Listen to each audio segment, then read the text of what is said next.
በስመ አብ ወወልድ ወመንፈስ ቅዱስ አሐዱ አምላክ አሜን። ለጻድቁ አባታችን ለአቡነ ገብረ መንፈስ ቅዱስ ወርሃዊ መታሰቢያ በዓል እንኳን በሰላም አደረሳችሁ፣ እንኳን አደረሰን። የምድረ በዳው ፀሐይ አባታችን ገብረ መንፈስ ቅዱስ ሆይ፣ አንተ የምድረ ከብድ ኮከብ የኢትዮጵያ ቃል ኪዳን ካስማ አባታችን ገብረ መንፈስ ቅዱስ ሆይ፣ ዛሬ ነፍሳችን በአንተ ናፍቆት መንፈሳችን በረድኤት ጥማት ተቃጥላ ፊት ቆመናል። አንደበት እንደምን ይችለዋል? ቃላትስ አቅም ከወዴት ያገኙ? ስላንተ ተናግሮ መፈጸም ሰማይን እንደ መርፌ ቀዳዳ ማጥበብ፣ ውቅያኖስን በርግብ ክንፍ እንደ መቅዳት ይሆንብናል። ነገር ግን ፍቅር አስገድዶን አባትነት ማርኮን እንጠራሃለን። አባት ሆይ አንተ እኮ ሰው ሆነህ እንደ መላእክት የኖርህ ሥጋ ለብሰህ ነገር ግን የሥጋን ፍላጎት የረገጥህ ልዩ ፍጥረት ነህ። ዓለም በኃጢአት ስትጨልም አንተ ግን በምድረ በዳ እንደ ፋና አበራህ። አራዊቱ 60 አንበሶችና 60 ነብሮች እንደ ድመት እግር ስር እየተላወሱ ሲታዘዙ የፈጣሪን ክብር በዱር በገደሉ ገለጥክ። ሰይጣን ስምህን ሲሰማ ይረዳል፣ አጋንንት ገድል ሲነበብ ይሸሻሉ። የጨለማው ገዢ አንተ ባለህበት ስፍራ ንብረቱን ጠቅልሎ ይጠፋልና ዛሬም በላያችን ያጠላውን የክፋት ደመና በብርቱ ጸሎትህ ገፈጣልልን። አንተ የቆምክበት ያ ባህር ምስክርነቱን እንዴት ይስጥ? ስለ ሰው ልጆች ኃጢአት ስለኛ በደል ስንት ዘመን አለቀስክ። አባታችን ሆይ እኛ ስንስቅ አንተ አለቀስክ፣ እኛ ስንጠግብ አንተ ተራብክ፣ እኛ በምቾት ስንተኛ አንተ በባህር ውስጥ ተተከልክ። ይህ ሁሉ ፍቅርህ ልባችንን ሰብሮ ወደ ንስሐ ይመልሰዋል። የዓይንህን ባኮ ለሀገራችን ለኢትዮጵያ ምሕረትን ያሰጠ ከፈጣሪ ጋር ያስታረቀ ድልድይ ነው። ዛሬ ልባችን በሐዘን ለተሰበረ፣ ተስፋችን ለተሟጠጠ፣ ሕይወት ግራ ላጋባን ልጆችህ ድምፅህን አሰማን። አይዟችሁ ቃል ኪዳን ያለላችሁ በለን። ያንተን ስም ጠርቶ ያፈረ የለምና፣ ያንተን አማላጅነት ይዞ የወደቀ የለምና እንባችንን አብስ። ያንተን ታሪክ ስንሰማ ሐዘናችን ወደ ደስታ፣ ጭንቀታችን ወደ እረፍት ይቀየራል። የሰይጣን ውጊያ ፈራርሶ የጠላትም ጦር ተሰባብሮ የሚወድቀው የአባ ገብረ መንፈስ ቅዱስ አምላክ ሆይ ደረስልን ብለን ስንጮህ ነው። አባ አንተ እኮ ለለመነ ፈጥነ የምትደርስ ለተማጸነ ፊትን የማትነሳ ሩሩ አባት ነህ። እባክህ አባታችን ዛሬም እንደ ትናንቱ በምልጃ ክንፍ ሸፍነን። ከክፉ በሽታ ከተንኮለኞች ወጥመድ ከማይታይ ጠላት አድነን። ቤታችንን በበረከት ሕይወታችንን በሰላም ኑሯችንን በፍቅር ሙላልን። አባታችን ሆይ ያንተን ስም የጠራ እንደማይጠፋ ቃል ኪዳን ተቀብለሃልና እኛም ስምህን እየጠራን ከጥፋት እንድን ከሞት እንተርፍ ዘንድ ስምህን እንጠራለን። ክብር ለአንተ ይሁን፣ ክብር አንተን ለፈጠረ አምላክ ይሁን። ገድልህ እንደ ማር የሚጣፍጥ ስምህ እንደ መዓዛ የሚሸት አባታችን ሆይ ከፍ ከፍ በልልን። ስለኛ ብለህ ካፈሰስከው እንባ የተነሳ ስለኛ ብለህ ከተቀበልከው መከራ የተነሳ እንወድሃለን፣ እናከብርሃለን። አንጀት እስኪንሰፈሰፍ ድረስ እናመሰግንሃለን። የጻድቁ በረከት ረድኤትና አማላጅነት ከሁላችን ጋር ለዘላለሙ ይኑር አሜን። በእውነት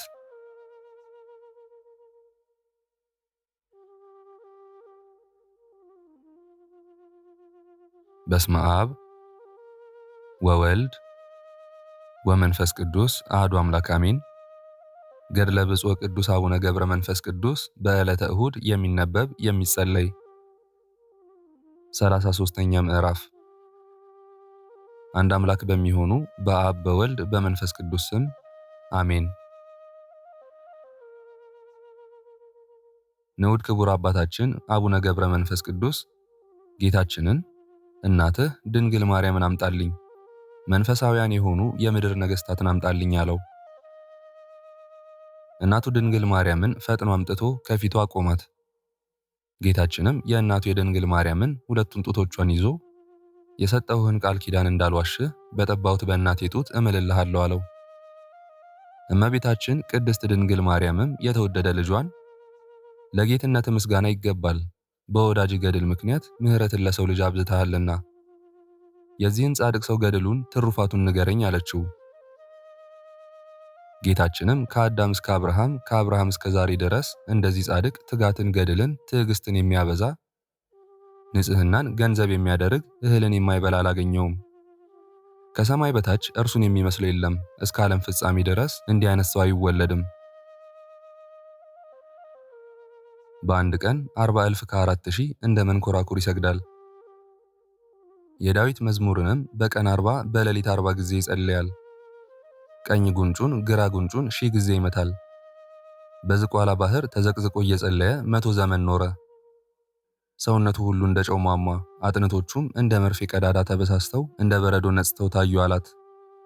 መንፈሳውያን የሆኑ 7ቱ ነገሥታት ይህን በሰሙ ጊዜ እነዚህም ዳዊት፣ ሰለሞን፣ ቆስጠንጢኖስ፣ አኖሬዎስ፣ ካሌብ፣ ገብረ መስቀል፣ ላሊበላ ናቸው። አባታችን ገብረ መንፈስ ቅዱስን 2 እጆቹ 2 እግሮቹ እያንዳንዱ በመስቀል ምልክት እንደሚያበራ መብራት ሆነው 10 የእጁ ጣቶችም እንደ መብራት ሲያበሩ ከሰውነቱ ፀጉር ሁሉ ማር ወተት ሲንጠፈጠፍ አይተው አደነቁ። ዳግመኛም በረዶ የሚመስል ነጭ ንብ ከአፉ እየወጣ ወደ ሰማይ ሲያርግ ዳግመኛም ወደ አፉ ሲመለስ አዩ። እኒህም ነገሥታት ይህን አይተው አደነቁ። ጌታችንም ጽንሰቱ መጋቢት 29፣ ልደቱም ታኅሳስ 29፣ መቃብሩም ኢየሩሳሌም ነው። በሦስተኛውም ቀን ነፍሱን ከሥጋው ጋር አዋህጄ አስነሳዋለሁ፣ ወደ ሰማይም አወጣዋለሁ አላቸው። እነዚህ ነገሥታት ይህን ሰምተው ፈጽመው አደነቁ። ንጉሥ ላሊበላም ጌታችንን 10 ጣቶቹ እንደ መብራት እንዴት ያበራሉ ብሎ ጠየቀው። ጌታችንም ገድልን ስላበዛ ንጽሕናን ገንዘብ ስላደረገ እንደ መብራት ያበራሉ አለው። ዳግመኛም 562 ዘመን ውሃ ሳይጠጣ እህል ሳይበላ ሰውነቱን በገድል በትሩፋት ስላኖረ ነው አለው። ስለዚህም ከሰውነቱ ወተት ይንጠፈጠፋል። በቀንና በሌሊት 40 ጊዜ ስለሚጸልይ ነጭ ንብ ከአፉ ይወጣል። በብርሃን ቤቶችም ማርን ይሰራል። መታሰቢያውንም ዝክሩንም የሚያደርጉ ሰዎች ኋላ በመንግሥተ ሰማያት በልተው ይደሰቱ ዘንድ ነው አለው። ንጉሥ ላሊበላም ጌታችንን ምን ያህል ጸጋ ሰጠኸው! እንዲህ ያለ ሀብትን፣ ክብርን፣ የኃጥአን ምሕረትን አልሰጠሃቸውም። ለሐዋርያትም ጽኑ ተጋዳይ ለሆነው ጊዮርጊስም ለመጥምቁ ዮሐንስም እንዲህ ያለ ስጦታ አልሰጠሃቸውም። ለእኔም እወድሃለሁ ስትለኝ እንዲህ ያለ ስጦታ አልሰጠኸኝም። ጌታችንም እንዲህ አትበል፣ አንተስ በሥልጣን ኖርክ፣ በሥልጣንህም ዘመን 10 አብያተ ክርስቲያናትን አነጽክ። እርሱ ግን በማይቆጠር በጾም በጸሎት በትጋት በስግደት በገድል የብርሃን ቤቶችን ሠራ። ከአዳም ልጆች እርሱን የሚመስል ጻድቅ የለም። ከሰው ወገን ብቻ አይደለም ከመላእክትም ሁሉ ይበልጣል እንጂ። እንደ እናቴ እንደ ማርያምም እወደዋለሁ አለው። ያን ጊዜ የአባታችን የገብረ መንፈስ ቅዱስ ነፍስ ከሥጋው ተለየች። ጌታችንም ያችን ንጽሕት ነፍስ ይዞ በአፉ ሳማት። ከዚህ በኋላ እመቤታችን ድንግል ማርያምም ሳመቻት። ያን ጊዜ የአባታችን ነፍስ በንጽሕና በቅድስና መዓዛ ተሞላች። ያን ጊዜ ጌታችን ኢየሱስ ክርስቶስ አባታችንን መታሰቢያህን ዝክርህን እንደ ነቢያት፣ እንደ ሐዋርያት፣ እንደ ሰማዕታት፣ እንደ ጻድቃን መታሰቢያ ያደረገ እምርልሃለሁ፣ በረከትንም እሰጠዋለሁ። ሰላሜም ከእርሱ ጋር ይኖራል፣ በቀሌንም እተዋለሁ፣ ልብ የሚደሰትበታል አለው። ያን ጊዜም ጌታችን ኢየሱስ ክርስቶስ 7ቱ ሊቃነ መላእክትን አባ አባ ክቡር ነህ፣ በምድርም የሚመስል የለም እያሉ ተሸክመው 3 ጊዜ ያዞሩት ዘንድ አዘዛቸው። ያን ጊዜ ንጉሥ ላሊበላ ከእግሩ ላይ ወድቆ ሳመው። ጌታችንም አባታችንን ከእንግዲህስ ወዲህ በአማላጅነትህ በቃል ኪዳን ለሚያምኑ ሁሉ ቤዛ ሆንካቸው፣ ወዳጄ ሆይ ደስ ይበልህ አለው። ከሰማይ ከምድር የሚሰፋ ሀገርን ሰጥቼሃለሁና መታሰቢያህን ዝክርህን የሚያደርጉ ሁሉ ከአንተ ጋር ይደሰታሉ፣ የሰጠውህንም ሀገር ይወርሳሉ አለው። አባታችን ገብረ መንፈስ ቅዱስም አቤቱ ጌታዬ፣ ከአንተ በቀር ሌላ ባዕድ አምላክ የማያመልኩትን አማኞች መንፈሳውያን የሆኑ የኢትዮጵያን ነገሥታት ማርልኝ። በጥቃቅኑ ኃጢአት አትፍረድባቸው፣ መንግሥታቸውን ለሌሎች ለባዕዳን አትስጥባቸው አለው። ጌታችንም አባታችን ገብረ መንፈስ ቅዱስን ንጽሕናህን ቅድስናህን ከፍ ከፍ የሚያደርጉ የገድልህን መጽሐፍ የሚያጽፉ መታሰቢያህን ዝክርህን የሚያደርጉ የኢትዮጵያን ነገሥታት የፀሐይ ብርሃን በሰማይ መካከል ከፍ እንዲል እንደዚሁም በሚያስፈራ በአባቴ ፊት ነፍሳቸውን ከፍ ከፍ አደርጋታለሁ። ዳግመኛም ዓለምን ለማሳለፍ በጌትነቴ በምመጣበት ጊዜ በባህሪ አባቴ በአብ በባህሪ ሕይወቴ በመንፈስ ቅዱስም ፊት በመላእክትም ፊት ሞገስን ባለሟልነትን አለብሳቸዋለሁ። ደምግባታቸውንም ከፀሐይ 7 እጅ አበራለሁ። መንግሥታቸውንም ለሌላ አልሰጥም። ዘራቸውን እስከ ዓለም ፍጻሜ ድረስ አነግሣለሁ። እነርሱም እስከ ዓለም ፍጻሜ ድረስ አይተውህም አለው። በጸሎትህ በቃል ኪዳንህ የሚያምኑ ዝክርህን መታሰቢያህን የሚያደርጉ መኳንንትን ከደጋግ ቅዱሳን ጋር ነፍሳቸውን በቀኝ አቆማለሁ። ተድላ በሚደረግበት በሺው ዘመን በክብር አስቀምጣቸዋለሁ። ዝክርህን መታሰቢያህን በየወሩ የሚያደርጉትን ሰዎች የሰማይን እሳት አላሳያቸውም፣ ፈጽሞም አይነካቸውም። እሳቱ ይቅርና ወላፈኑ ጭሱ አይደርስባቸውም። እኔም በሚመጣው ዓለም ከእነርሱ ጋር ማኅበር አደርጋለሁ፣ ከማኅበረ በኩር ጋርም ርስትን እሰጣቸዋለሁ አለው። ዳግመኛም ጌታችን ኢየሱስ ክርስቶስ አባታችን ገብረ መንፈስ ቅዱስን እናቴ ድንግል ማርያም በመስቀል ተሰቅዬ ባየችን ጊዜ እንዳለቀሰች እንደዚሁ አንተን በመውደድ ልቤ ይቃጠላል አለው። ዳግመኛም ጌታችን 7ቱ ሊቃነ መላእክትን መታሰቢያውን ዝክሩን ያደርጉ ዘንድ በአራቱ ማዕዘን ገድሉን ለሰው ሁሉ ንገሩ አላቸው። በዚያም ካሉት ቅዱሳን አንዱ አባ ፍሬ ቅዱስ ይህን በሰማ ጊዜ ፈጽሞ አዘነ፣ በምድርም ወድቆ ተንከባለለ። ዳግመኛም ድንጋይ ከተራራ እንደሚንከባለል ሰው ድንጋይ ወርውሮ የሚያሳርፍበትን ያህል ከሐዘን፣ ከፍርሃት፣ ከድንጋጤ ብዛት የተነሳ ተወርውሮ ሄደ። ዳግመኛም እግዚአብሔር ስለ አባታችን ስለ አቡነ ገብረ መንፈስ ቅዱስ ክብር የሚደረገውን ሁሉ ያስተውሉ ዘንድ ባዩት በሰሙትም ነገር ምስክር የሆኑ ዘንድ በአራቱ ማዕዘን ገድሉን የሚያስተምሩ ዘንድ መታሰቢያውን ዝክሩን ያደርጉ ዘንድ እነዚያን ቅዱሳን አጸናቸው። ገዳማውያንና ከስውራኑ ለምስክርነት የቆሙ 7ቱ ሰዎች እነዚህ ናቸው። ጌታችን ኢየሱስ ክርስቶስ በደብረ ታቦር ከነቢያት 2ቱን ከሐዋርያት 3ቱን ለምስክርነት እንደጠራ በአባታችን በገብረ መንፈስ ቅዱስ ዕረፍትም እንደዚሁ እንደ ሙሴና ኤልያስ ስውራኑን እንደ ሐዋርያትም ገዳማውያንን ለምስክርነት ጠራ። በዚያችም ሌሊት ድንቅ ተአምራትን አዩ። ሰማያት ሲከፈቱ መላእክትም በየወገናቸው መብራት ይዘው ሲወርዱ አዩ። 7ቱ ሊቃነ መላእክትም ከሰራዊቶቻቸው ጋር እየተጨናነቁ እየተገፋፉ ክንፍ ለክንፍ እየተጋጩ ሲወርዱ አዩ። ቦታው ጠቧቸዋልና ቁጥራቸውም እንደ ክረምት ዝናብ ነጠብጣብ ነውና ሁለመናቸው እሳት ነበር፣ ልብሳቸውም እሳት ነበር። ግርማቸውም ያስፈራ ነበር። ክንፋቸውም እንደ ንስር ነበር፣ እንደ ወርቅ ሐመልማልም የተሳለ ነበር። እሳቱን እንደ ልብስ ይለብሱት ነበር፣ ከልብሳቸውም እንደ መብረቅ እሳት ይወጣ ነበር። በዚህ ሁኔታ መላእክት የአባታችን የገብረ መንፈስ ቅዱስ ሥጋ ወዳለበት ወረዱ። ያቺ ገዳም በሚነድ እሳት ሁለመናዋ ተንቦገቦገ፣ ብርሃኗ ከቀትር ፀሐይ ብርሃን ይልቅ ደምቆ ነበር። እነዚያም ቅዱሳን ስለ አባ ገብረ መንፈስ ቅዱስ ክብር መብራት ከሰማይ ይውረድ የሚል ቃል ሰሙ።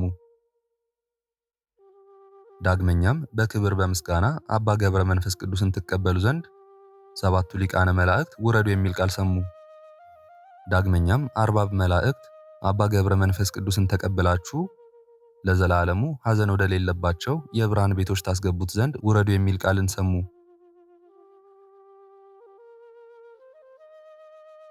ዳግመኛም የአባ ገብረ መንፈስ ቅዱስን ሥጋ ተሸክማችሁ ወደ ኢየሩሳሌም ውሰዱት የሚል ቃልን ሰሙ። መቃብሩም በመሠዊያው በስተቀኝ ይሁን፣ ቁመቱም በሰው ክንድ 4 ክንድ ይሁን፣ ወርዱም በሰው ክንድ 2 ክንድ ይሁን የሚል ቃልን ሰሙ። እነዚያ 60 ቅዱሳን እየሰሙ ይህ ትእዛዝ ከእግዚአብሔር ወጣ። ባዩት በሰሙት ነገር ምስክር ይሆኑ ዘንድ ጌታችን ኢየሱስ ክርስቶስ ሙሴን፣ ኤልያስን፣ ጴጥሮስን፣ ያዕቆብን፣ ዮሐንስን ብቻቸውን ወደ ረጅም ተራራ ይዞ ወጥቶ መልኩ በፊታቸው ተለወጠ፣ ልብሱም እንደ በረዶ ነጭ ሆነ። ይህን ሲናገሩ ብሩህ ደመና መጥቶ ጋረዳቸው። ከደመናውም እኔ የመረጥኩት የምወደው ልጄ ይህ ነው፣ እርሱን ስሙት የሚል ቃል መጣ። እንዲህ የሚል የአብን ድምፅ ሰሙ እንጂ ያዩት የለም። በእነዚህም ባዩት በሰሙት ነገር ሁሉ ምስክር እንደሆኑት እንደዚሁም እነዚህ 7ቱ ቅዱሳን ጌታችን ኢየሱስ ክርስቶስን ስለ አባታችን ስለ አቡነ ገብረ መንፈስ ቅዱስ ክብር መላእክቱን ሲያዛቸው ከሰማይ ቃል ሰሙ። ስለዚህ ቃል ምን ትላላችሁ? በዕረፍቱ ጊዜ ከመላእክት ጋር ወደ ወዳጁ ወደ አባታችን ወደ አቡነ ገብረ መንፈስ ቅዱስ የወረደ የእግዚአብሔር ቃል ነው እንጂ። በጻድቁ በአባታችን በአቡነ ገብረ መንፈስ ቅዱስ ዕረፍት የጌታ ብርሃን በታየ ጊዜ ምድር በድንጋጤ ተናወጠች። ፀሐይ ጨለመ፣ ጨረቃም ደም ሆነ። ፀሐይስ በዚያን ሰዓት የለም፣ ከሌሊቱ 6 ሰዓት ነበርና። ጌታችን ኢየሱስ ክርስቶስ በዕለተ ዓርብ በተሰቀለ ጊዜ ፀሐይ እንደጨለመ፣ ጨረቃም ደም እንደሆነ፣ ጨረቃ ከዋክብት ብርሃናቸውን አጡ። ፀሐይ በሰማይ እያለ በዕለተ ዓርብ ጨለማ እንደሆነ በአባታችን በአቡነ ገብረ መንፈስ ቅዱስ ዕረፍት ጊዜ ጨረቃ እያለ ጨለማ ሆነ። በዚህም በዓለሙ ሁሉ የዕረፍቱ ታላቅነት ታወቀ። ይህን ሁሉ ጻድቃን ብቻ ያዩት አይደለም፣ እንቅልፍ ጥሏቸው ከተኙ ሰዎች በቀር በዚያን ጊዜ በዚያ አካባቢ የነበሩ ሰዎች ሁሉ አዩት እንጂ። በዚያች ሌሊት ጨረቃም ደም ሆና አዩአት። ከፀሐይ ከጨረቃ ይልቅ የሚያበራ ወደ ምድረ ከብድ የወረደው የእግዚአብሔርን ብርሃን ግን ይህን ያዩ ዘንድ ከሚገባቸው የዚህን ኃላፊ ዓለም ምኞት ከታናሽነታቸው ጀምሮ ከናቁ ሰዎች በቀር ያየው የለም።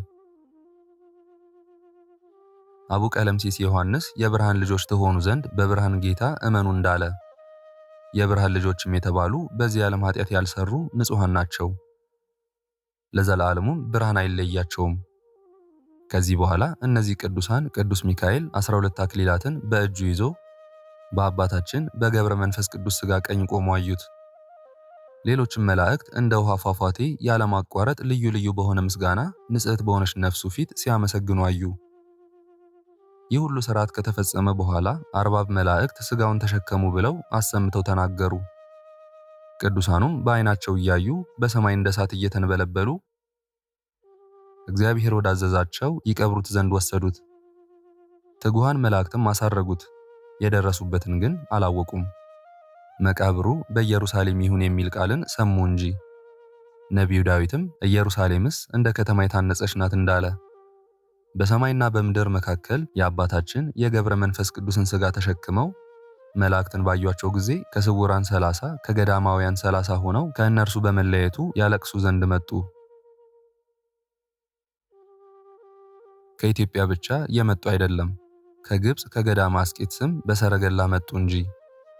አባታችን ገብረ መንፈስ ቅዱስ የባህታውያን አለቃቸው ነውና ከሰማይ በታች በምግባር በትሩፋት በሃይማኖት እርሱን የሚመስለው የለም። እነዚያ የመላእክት ሰራዊት እግዚአብሔር ያዘዛቸውን ሁሉ ፈጽመው በክብር በብዙ ምስጋና በእልልታና በነጋሪት ድምፅ ወደ ብርሃን ቤቶች ነፍሱን አስገቧት። ጌታችን ኢየሱስ ክርስቶስ በ40 ቀን ወደ ሰማይ ሲያርግ እንደሆነው በአርያምም ታላቅ ደስታ ሆነ። መላእክቱም ዘወትር ለዘላለሙ ለአምላካችን ምስጋና ይገባል፣ ቅድመ ዓለም የነበርክ ዓለምን አሳልፈ የምትኖር ሃሌሉያ እያሉ በአንድነት አመሰገኑ። የጌታችን የመድኃኒታችን የኢየሱስ ክርስቶስ ይቅርታውና ቸርነቱ የአባታችን የገብረ መንፈስ ቅዱስ በረከቱና ረድኤቱ በእኛ በልጆቹና በመላው ሕዝበ ክርስቲያን እንደዚሁም በአገራችን በኢትዮጵያ ለዘላለሙ ጸንቶ ይኑር አሜን። በእውነት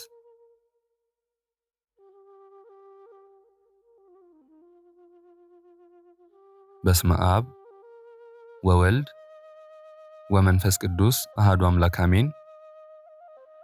ተአምረ አቡነ ገብረ መንፈስ ቅዱስ። ሦስተኛ ተአምር። አባታችን አቡነ ገብረ መንፈስ ቅዱስ ያደረገው ተአምር ይህ ነው።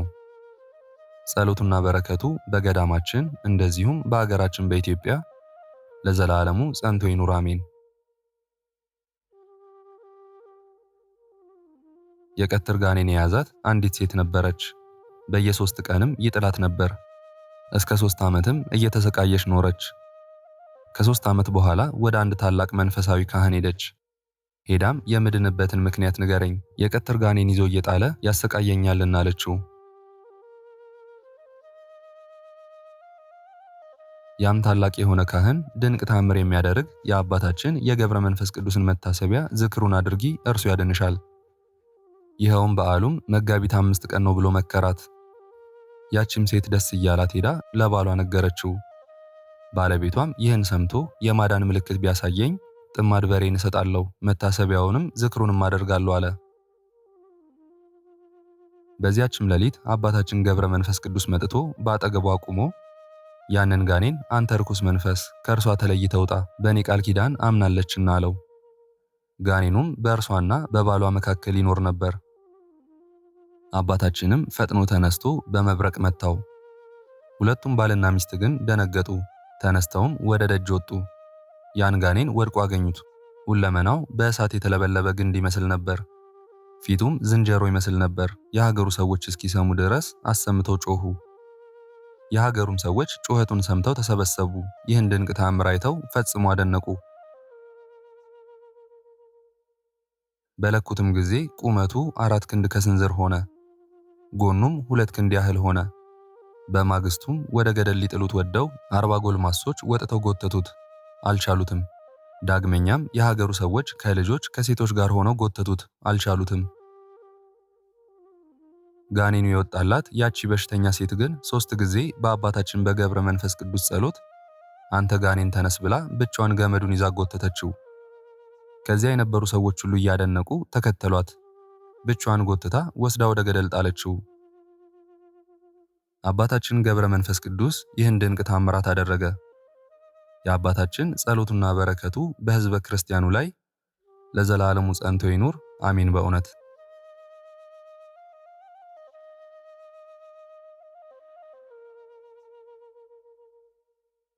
ክብር ምስጋና ይሁን አንድ አምላክ ለሚሆን ለአብ ለወልድ ለመንፈስ ቅዱስ ዛሬም ዘወትርም እስከ ዘላለም አሜን። የዛሬውን መርሃ ግብር በዚህ መልኩ ጨርሰናል። ዘወትር የምንለቀውን መርሃ ግብር እንድትከታተሉ ሳትሰለቹም ሰብስክራይብ፣ ሼር እና ላይክ እንድታደርጉ እኔንም ይህን ጸሎት የተከታተሉትንም በያላችሁበት በጸሎታችሁ እንድታስቡን በጌታችን በመድኃኒታችን በአምላካችን በኢየሱስ ክርስቶስ ስም እጠይቃለሁ። ይህን ጸሎት ምስጋና ወይም ቃል እግዚአብሔር በቅርብም በአካል በሩቅም በያላችሁበት ስትከታተሉ ለቆያችሁ በኋላም ለምታደምጡ በአሚነ በረከት ለተሳተፋችሁ በጸሎት እንድናስባችሁም ለጠየቃችሁን እህተ መልአክ ብስራተ ገብርኤል ተክለ ማርያም መላከ ሕይወት ወልደ ጊዮርጊስ ጽጌ ማርያም ትርሲተ ድንግል ወለተ ማርያም አጸደ ማርያም እህተ ዮሐንስ እህተ ሚካኤል ወለተ ማርያምና ኃይለ ኢየሱስ ወለተ ጽዮንና ወለተ ጻድቅ ወለተ ማርያም ፍሬ ሰንበት ገብረ ሥላሴ ወለተ ኪዳን ወልደ ሩፋኤል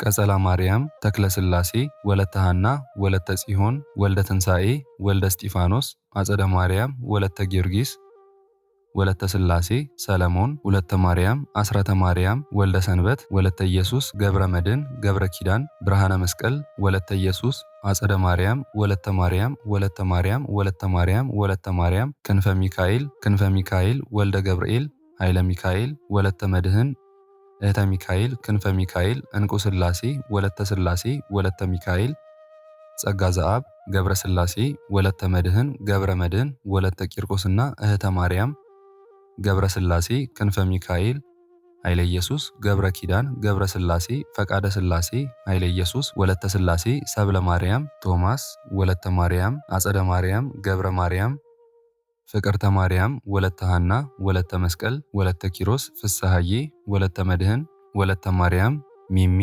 ናቲ ብርቱካን ዓለም ስነ ገብርኤል ፍቅርተ ማርያምና ወለተ መስቀል እህተ መልአክ ወለተ ማርያም ወለተ ሥላሴ ኃይለ ገብርኤል ስርጉተ ገብርኤል ወለተ ኪዳን ሀብተ ማርያም ፍቅረ ሚካኤል ወለተ ሚካኤል ፍቅርተ ሚካኤል ኃይለ ሚካኤል ትርሲተ ሚካኤል ፍቅረ ሥላሴ ተስፋ ሚካኤል ወለተ ማርያም ሐና ማርያም አክሊለ ሰማያት ወለተ ሰንበት ማሪቱ ኃይሉ ወለተ ሥላሴ ኃይለ ገብርኤል ገብረ አብ ኃይለ ሚካኤል አስካለ ማርያም አምደ ሚካኤል ወለተ ሚካኤል አመተ ኢየሱስ ወለተ መድህን ወለተ ማርያም ፈቃደ ማርያም አጸደ ማርያም ወለተ ሐና ወለተ ኪዳን በትረ ማርያም ወለተ ሥላሴ ሁላችሁንም እግዚአብሔር ያስባችሁ ከነ ቤተሰባችሁ በሕይወት በጤና ያቆያችሁ።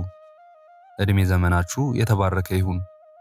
ስራችሁን የሰመረ ቀናችሁን ያማረ ኑሯችሁን የከበረ ጸሎታችሁንም የተሰማ ያድርግላችሁ።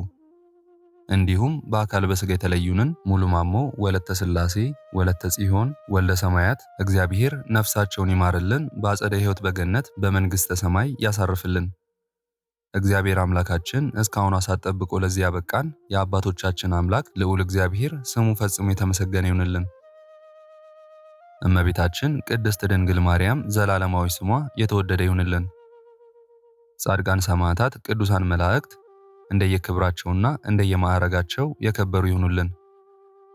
አነሳስቶ ላስጀመረን አስጀምሮም ላስፈጸመን ለልዑል እግዚአብሔር ክብርና ምስጋና ይግባው ዛሬም ዘወትርም ለዘላለሙ አሜን። አቡነ ዘበሰማያት